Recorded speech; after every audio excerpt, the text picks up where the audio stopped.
Hi, everyone, and welcome to Living Overseas on a Dime. Hi, I'm Noel, I'm Jenny. and today we're going to discuss the possibility of retiring in San Miguel de Allende, Guanajuato, Mexico.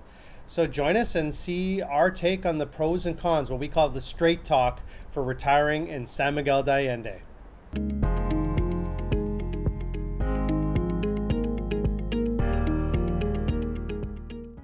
Okay, so first off, we're going to go into a discussion about the pros and the cons. We start with the pros, and we just give our opinion. This is 100% our opinion. Just our opinion, Yeah, how we it's felt about the place. yeah, what we think about it and whether or not we would consider retiring there, and the things that you should look at pro and con wise Yeah. in relation to thinking about retiring in San Miguel de Allende. Okay, so let's get started. So the first pro, and this is kind of a simple one. You know, I'm pretty sure anyone who's been there thinks the same. It is absolutely beautiful. You have the beautiful cobblestone streets and the just charming Mexican style buildings and the just gorgeous trees. Very picturesque. Yeah, the place is like straight out of a postcard. It's like you've gone back in time 100 years and you're up in the mountains in Mexico. Like really, it's hard to be beat that way. Yeah, And it's very romantic, very Instagrammable. yeah, and you know, even walking around there when we were there, I just kept saying to Jenny, "Is this for real? Are we in like a museum or something?" Like it is truly amazing and breathtaking. Yeah, So it's that part, beautiful. it's very difficult to be beat. Yeah. Okay, so our next point on the pros. All right. Another point is it's super clean. Yeah. We didn't see any garbage anywhere. Lots of garbage cans.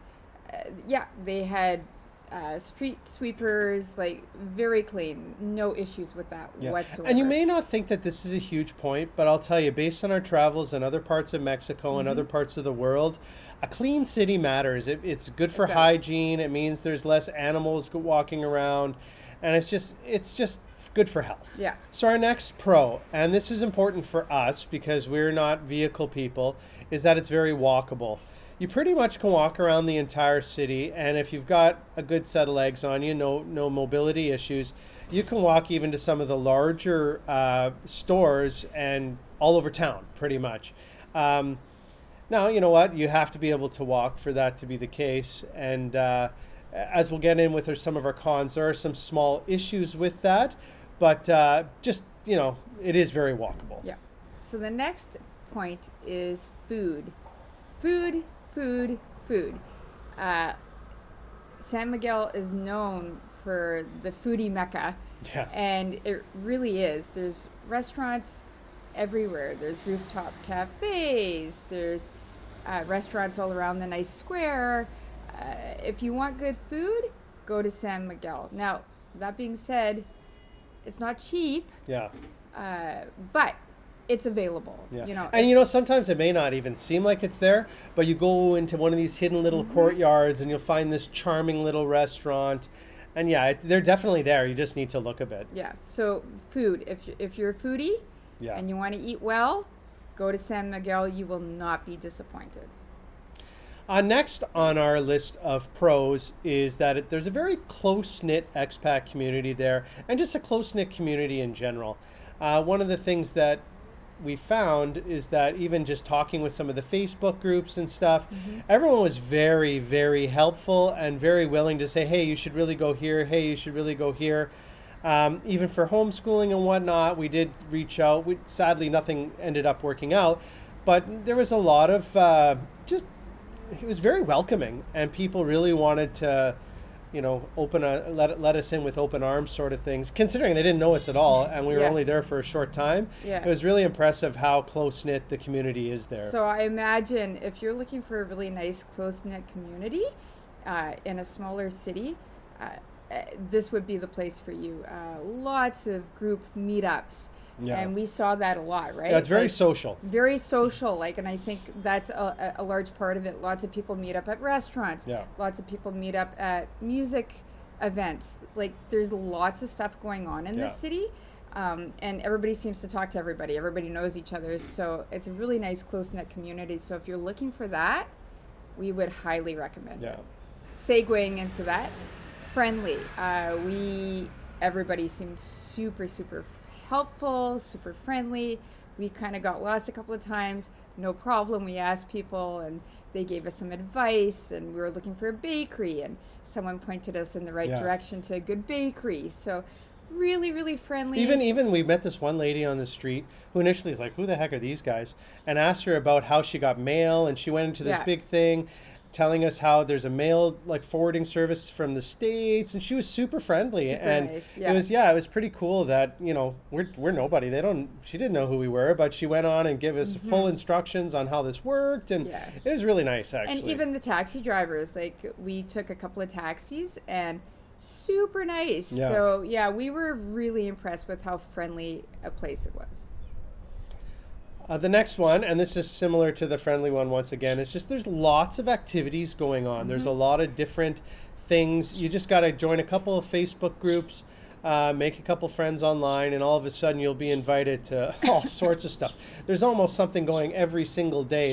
It's really that busy in town. I really think there is something going on every Yeah. day, and they actually put out a weekly newsletter. Yeah. Because there's so many events between music and just meetups and concerts and art festivals, you name it.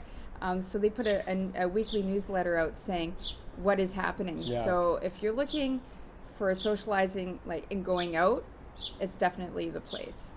So the next point is lots of English being spoken there, which is a pro if you want a soft landing, if you want to come to Mexico and your Spanish isn't great. Lots of people spoke English there. The taxi driver, not so much, but a little bit, right? Yeah, it's still pretty good. Enough to get around. Yeah. We've been to some places where there was no English at all, and Yeah. we were kind of like, because our Spanish kind of sucks.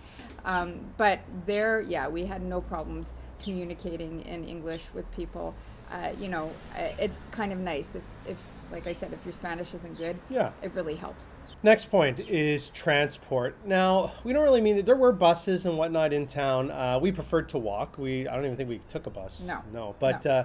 walking and getting around is easier. But transport, we're more talking about what's nearby. So, it's a quick, I think, under 2 hour bus ride to the town of Guanajuato, similar to Querétaro, and then Mexico City is 3 to 4 hours, depending on the Took us traffic. 4, yeah. I think. We but had the bad traffic. Was bad. Yeah, when we went back, it was closer to 3. But, a lot of things are nearby. There is an airport in Querétaro, and then León also has an airport. So, you know what? It is connected, and it's relatively easy to get to nearby stuff, especially Querétaro if you need to go there for appointments Yeah, or is whatnot. it an hour, maybe, or 40 minutes, hour, an hour? yeah, So something like depending that. on traffic as well, right? Yeah. So yeah, if you want like a smaller town and then have access to bigger cities, Yeah. it's a great location. So we that's really convenient. So the next point is didn't seem like a huge party town to us, which is nice. Like I said, close-knit community, but you don't see people drunk on the streets or anything like Yeah. that. Where, in Puerto Vallarta, people are there people for party. a holiday. There and is I some don't partying blame them, going on, yeah. Lots of people are there on a winter vacation. Yeah. They've been in a cold climate and they're there to have their margaritas. Every time on we the fly in beach. from Winnipeg, people are clapping Yeah. when it lands. That gives you an idea, Yeah, right? yeah. So they're there for a winter vacation. A different vibe, right? Yeah, very different I vibe. think in San Miguel, people are there to live. Yeah. And And retire. You do have tourists coming in, but I think primarily most of the population there is they're Living living there, there. So you don't have that party vibe, which is kind of nice. Yeah. It's a very chill place. Basically, if you're looking for party, it's not necessarily the right place for you. That's what we're trying to say here. Our next point, and Jenny and I will both chime in on this, is Yes. that it really has a cool musician artsy vibe. Now, Yeah. when I got there, I connected with a couple of Facebook groups, and they were very helpful in connecting me, saying, hey, yeah, you want live music, go here, go here, go here. There's yearly events and festivals for music there. So there's all sorts of possibilities if you're more of an artistic temperament compared to, say, other cities. Yeah, I'm an artist, and like the arts community there is huge. Yeah. Lots of people have studios and workshops, and you name it. you can find it in San Miguel. So if you're an artist, I highly, it might be a place for you. Lots of people buy places and then they add a floor or their studios in their house. Lots of artist studios on the streets. So if you're an artist and you're looking for somewhere to settle down, I would really recommend San Miguel. There's a huge artist community there. So our final pro, and this one kind of took us a little bit by surprise, and we'll discuss it a little bit in the cons, is just that it has a real Southern California, Arizona sort of vibe. Yeah. Now, I don't know if that has something to do with the Americans that have relocated there, or it's something about it, something about the architecture that just had that kind of chill Southern California vibe, which we've always liked California, so it's definitely something we liked. But we thought it was worth mentioning if you've never been there, and it kind of takes you by surprise. I mean, it's still Mexico, Yeah. obviously. It has the Mexico charm, Yeah. but Southern California vibe, right? Yeah. So, it's really nice that way. Okay, so now we're going to move on to the cons for retiring in San Miguel de Allende. So the first con that we want to talk about is it's expensive. Accommodations are expensive, whether you're looking for Airbnb or renting or buying. The prices definitely have gone up. Now, that being said, you still can find cheaper stuff, but it's just something to be aware of. It's not the cheapest place to stay, that's for sure. Yeah, and it's not just accommodations, like the cost of restaurants is quite high. Now, you're getting what you pay for here because these are nice high-end restaurants that have, wine tastings and you name it. But it's just something to know, like if you're planning on living there long term, if you're going to be enjoying the things in life you want to enjoy there, like nice restaurants, it's going to cost you. Yeah, there's nothing worse than being a foodie and looking at the restaurants and not being able to afford it. So, just something to be aware of. The next one, and this is a very big one for us, is there's very limited green space. In one of our videos, we did go to the small park there, but there's just not a lot. Like, there's lots of trees and stuff in the town, so it doesn't mean that there isn't any nature, but there isn't really much in the way of green space. There's some trees right in the central park close to Paroquia, but like aside from that, there's the one little park. Now, that doesn't mean you can't get some nature by going outside of town, absolutely, but inside town proper, there's really not much. No. So it's just something to be aware of. There's the beautiful buildings and stuff, of course, that's there. Yeah. But there isn't really much in the ways of trees and green space. Well, and we really felt it coming from Mexico City. Yeah. That has tons of parks and tons of green space. Now, that being said, Mexico City is huge, right? Yeah. I mean, the problem with San Miguel is it's a smaller space. Yeah. And where do they put parks? So, you really do have to go outside of the city, whether to the botanical garden or either farther out for hiking trails. But within the city, there's one park, and that was not even that big. Yeah, it's small. And just right in front of the church, there's not much. There's a few smaller parks, but not enough for us. Yeah, and it's just something to be aware of if green space is something that you value. Yeah. So another con is it's hillier than we thought. Yeah. When you're close to the church, that area, the main church, that area is flat. But then when you get out of that area, you've got some, not just a little bit of hills, like pretty steep hills. So yeah, and this can be an issue if you have any sort of mobility problems, Absolutely. knee issues, whatever. And that combined with our next con, which is that the sidewalks are very narrow and that the streets are cobblestone. So, you know what? It's not great if you don't have really firm footing. And even for us, we're, on the younger side, kind of. And we like walking everywhere, but it was still difficult for us. Like, you really got to watch when you're walking and just be careful where you're walking, which I'm not great at. But now some neighborhoods, the sidewalks were wider, but a lot of the older neighborhoods, they were extremely narrow. Yeah, so that's just something to note. Like, it is an older town. Like, it's several hundred years old. So it's not like they have these wide modern sidewalks. They just don't. Yeah, so hillier. We never really heard anyone talk about how hilly it was, but it is. It really is hilly. So something to be aware of. Yeah. The next con is that it is quite touristy. Now, this is more on weekends and mostly around the main square, but you do see a lot of tourists and local tourists too, like Mexican tourists, Yeah. but also the more, Canadian American tourists coming to visit there. And you know what? It's not necessarily bad because that's true in a lot of places in Mexico. Absolutely. But it's definitely something for sure for San Miguel de Allende.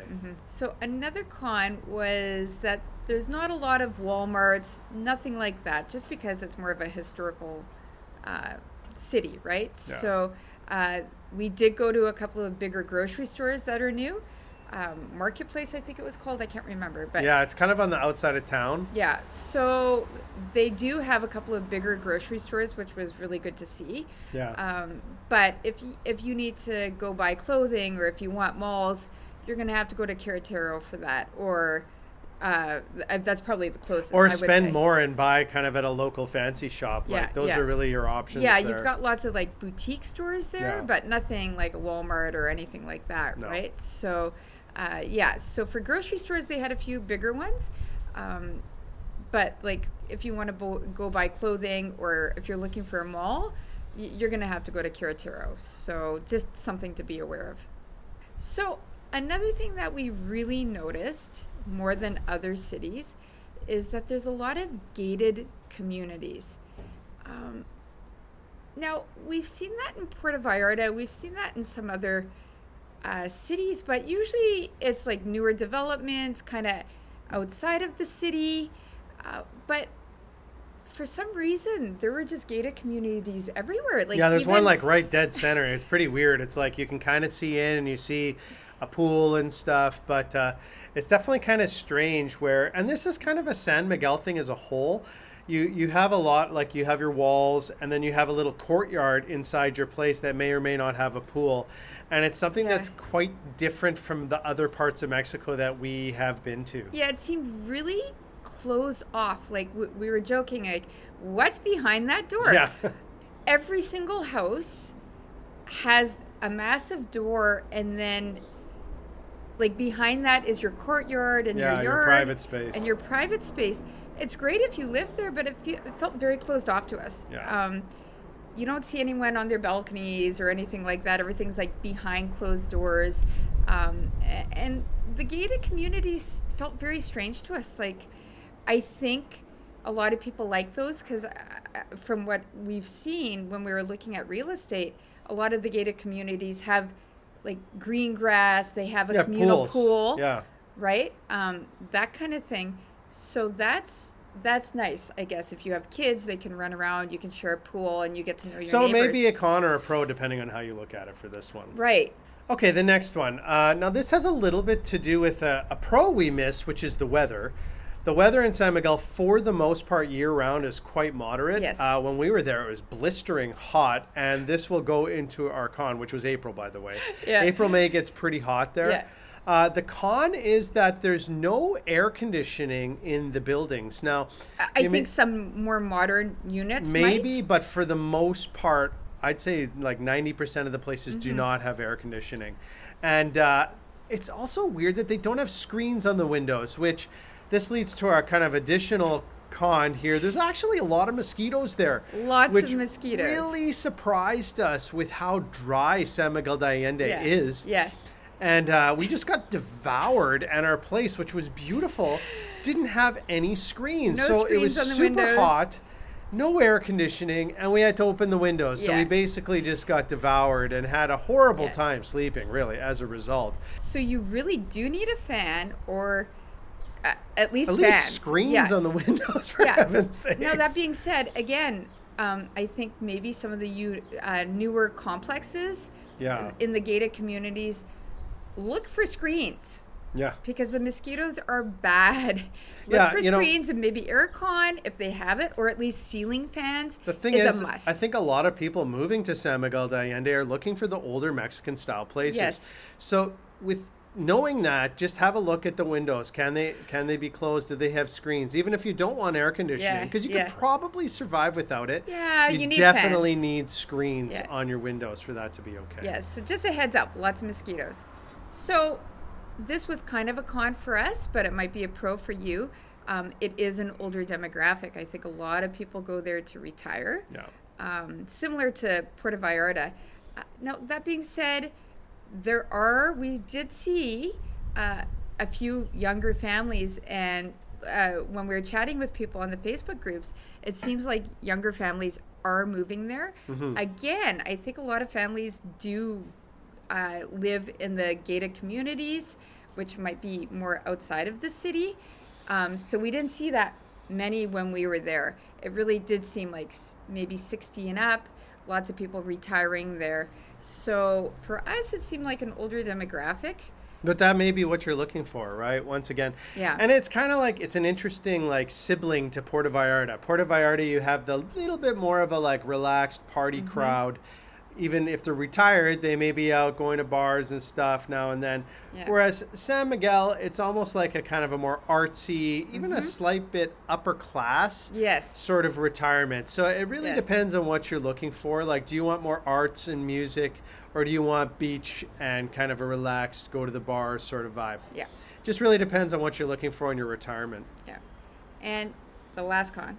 Yeah, so the last con, which may or may not be a con, this isn't really a con, let me say that straight away, is that there are a lot of Americans in San Miguel de Allende. Yeah, it's not a con. No, it's not a con. It's just that if you go there expecting like a pure Mexican experience, you're not going to get that. And this goes a little bit, like, it is Mexican, of course. But this goes back a little bit to what we were talking about before with the California, Arizona vibe, which it definitely has. And it's just that we were a little bit surprised with how almost opulent some of the places were. Like, it really reminded me of Southern California with these just massive houses. Just beautiful houses. Yeah. But like, we're talking millions of dollars here that these places would cost. And it's something that took us a bit by surprise with how, like, it's not gentrification, because a lot of these places were just built new. Yeah.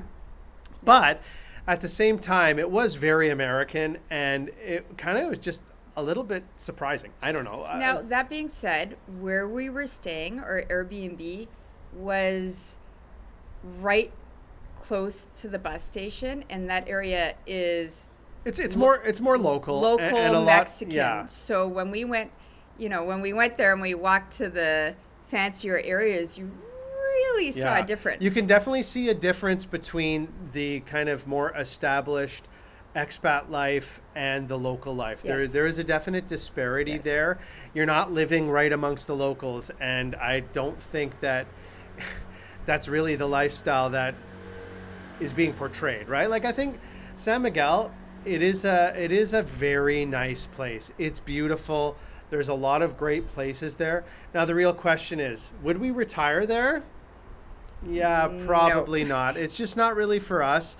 It's a little bit too upper class. Yes. It's not really our style. Like, it's very artsy, and I'm a musician, Jen's an artist, so it kind of took us a little bit by surprise that it wasn't quite for us. And for us, that was actually the selling point. I'm like, wow, I'm an artist, you're a musician. Yeah. We hear it's super artsy, and it was very high on our list, and after going there, we can pretty much steadfastly say it's not for us. No. It may be for you. Yes. And you know what? I strongly recommend you need to go to these places you're thinking about retiring. Yes. Go to San Miguel de Allende. Spend a week, a month there, just doing some exploration and really see if do. it's for you. Because once again, like we said, this is 100% just our opinion and our experience of a place. For sure. And you know what? Hopefully it gives you guys some insight as to what may or may not be for you. But go there. Definitely go there and check it out. So I hope that this video has been of some help to you, to help you figure out, is San Miguel de Allende a place that you'd want to retire? Like we said, it isn't for us, but maybe it is for you. So stay safe and happy travels. Happy travels.